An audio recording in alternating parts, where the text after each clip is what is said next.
Assalamualaikum warahmatullahi wabarakatuh. Halo semuanya, di sini kami dari kelompok 6 mata kuliah kultur jaringan.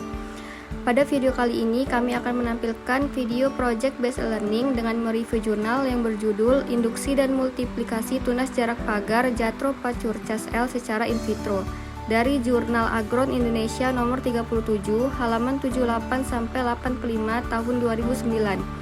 Dengan dosen pengampu Ibu Dr. Insinyur RD Selvi Handayani MSI. Perbanyakan tanaman secara konvensional masih dibatasi oleh kemampuan tanaman untuk menghasilkan bibit baru dalam jumlah banyak, seragam, dan dalam waktu singkat. Bibit jarak pagar diproduksi dengan dua cara, yaitu dengan menggunakan biji dan stek. Penggunaan biji untuk perbanyakan tanaman akan mengurangi jumlah biji yang akan diolah menjadi minyak, sedangkan perbanyakan melalui stek akan menghasilkan tanaman dengan jumlah terbatas. Tujuan dari penelitian ini yaitu untuk mengembangkan teknik in vitro pada tanaman jarak pagar, sehingga didapatkan suatu prosedur baku yang efisien untuk perbanyakan tanaman jarak pagar secara massal dan cepat. Tujuan khusus penelitian ini untuk mendapatkan komposisi media yang terbaik untuk induksi dan multiplikasi tunas secara in vitro. Karena kemampuan menghasilkan tunas sangat menentukan keberhasilan produk bibit yang dapat diproduksi melalui kultur jaringan. Bahan utama yang digunakan dalam penelitian ini adalah biji jarak pagar. Bahan-bahan kimia yang digunakan berupa zat pengatur tumbuh BAP, NAA, TDZ, dan kinetin.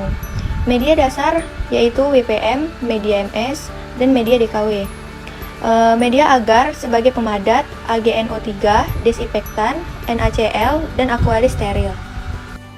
Penelitian yang dilakukan terdiri dari dua tahap percobaan, yaitu 1. Induksi tunas jarak atau eksplan asal biji dan mata tunas jarak pagar asal lapang yang ditumbuhkan secara in vitro. Multiplikasi tunas jarak melalui kultur in vitro. Percobaan multiplikasi tunas yang terdiri dari 4 percobaan terpisah. Perlakuan yang diuji adalah A. Kombinasi media dasar WPM ditambah 0,1 ppm NaA dengan 6 taraf konsentrasi BAP 0,05, 1,0, 1,5, 2,0, 2,5 ppm. B. Media dasar komposisi MS dengan formulasi media 0, BAP 1 ppm, BAP 2 ppm ditambah kinetin 7 ppm, DKW ditambah BAP 1 ppm dan WPM ditambah BAP 1 ppm ditambah arginin 100 ppm. C. 3 jenis media dasar yaitu WPM, DKW, dan MS masing-masing media ditambahkan BAP 2 ppm dan TDZ 0,4 ppm ditambah AgNO 3 3,0 ppm. D. Media dasar komposisi DKW dengan 2 taraf konsentrasi kinetin dan BAP atau 1 ppm dan 5 ppm. Hasil penelitian tersebut menunjukkan bahwa kemampuan untuk menginisiasi tunas masih rendah serta belum didapatkannya komposisi media yang terbaik. Untuk induksi tunas jarak pagar secara in vitro dilakukan dengan tunas adventif terbaik diperoleh dari kombinasi IBA 1 mg per liter ditambah BAP 0,5 mg per liter.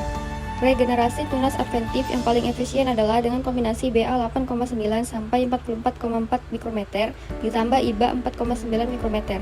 Dan inisiasi tunas tercepat terdapat pada perlakuan BAP 0,5 mg per liter ditambah IAA 0,1 mg per liter. Dapat kita lihat pada tabel 1 dan tabel 2, terdapat jumlah tunas yang terbentuk dari eksplan mata tunas tidak berbeda untuk semua formulasi media. Sedangkan untuk jumlah daun, penggunaan formulasi media WPM tambah BAP 2.0 ppm menghasilkan jumlah daun yang cenderung lebih banyak dibandingkan kontrol dan formulasi media lainnya. Hanya saja 4 minggu setelah terbentuk tunas, daun menjadi layu dan akhirnya gugur. Perlakuan BAP 2,0 ppm pada medium WPM merupakan konsentrasi yang paling efektif dalam menginduksi tunas, baik pada eksplan asal biji maupun mata tunas. Hormon BAP adalah salah satu sitokinin sintetis. Pengaruh sitokinin pada berbagai proses fisiologi diduga pada tingkat pembuatan protein, mengingat kesamaan struktur sitokinin dengan adenin yang merupakan komponen dari DNA dan RNA. Induksi tunas jarak pagar A, eksplan mata tunas, dan B. Tunas yang muncul dari buku pada minggu ke-7 setelah tanam di media WPM ditambah BAP 2,0 ppm. Pada gambar keempat, Pada eksplan tersebut terjadinya keguguran daun yang diduga hal ini disebabkan karena ketidakseimbangan kandungan auksin, sitokenin, endogen di dalam jaringan tanaman tersebut. Pada gambar 5, dilakukannya penambahan AGNO3 yang dapat menurunkan presentasi daun coklat, di mana daun yang berwarna coklat kemudian akan gugur. Dalam hal ini, AGNO3 merupakan salah satu senyawa antietilen yang berfungsi untuk menekan aktivitas etilen sehingga diharapkan dapat menekan gugurnya daun.